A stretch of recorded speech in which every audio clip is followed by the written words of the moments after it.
Hello guys, മറ്റൊരു വ്ളോഗിലേക്ക് എല്ലാവർക്കും സ്വാഗതം. ഇന്ന് മെസ്സിൽ നെയ്ച്ചോറും ചിക്കൻ കറിയാണ് കേട്ടോ. അപ്പോൾ ഒരു വീഡിയോ എടുക്കാമെന്ന് വിചാരിച്ചു. ഈ വീഡിയോയ്ക്ക് ഞാൻ വോയിസ് ഓവർ കൊടുക്കുന്നതിനേക്കാളും നല്ലത് ഇതിൻ്റെ ഒറിജിനൽ സൗണ്ടും കാര്യങ്ങളും കേൾക്കുകയാണെന്ന് തോന്നുന്നു.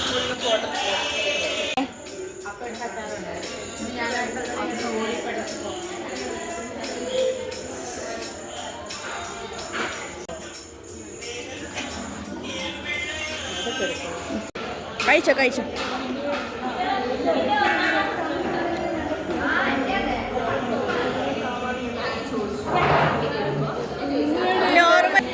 രേഷ്മ വെട്ടി അല്ല വെട്ടി വെട്ടി രേഷ്മക്ക് എന്താ പറയാനുള്ള ഈ അവസരത്തിൽ?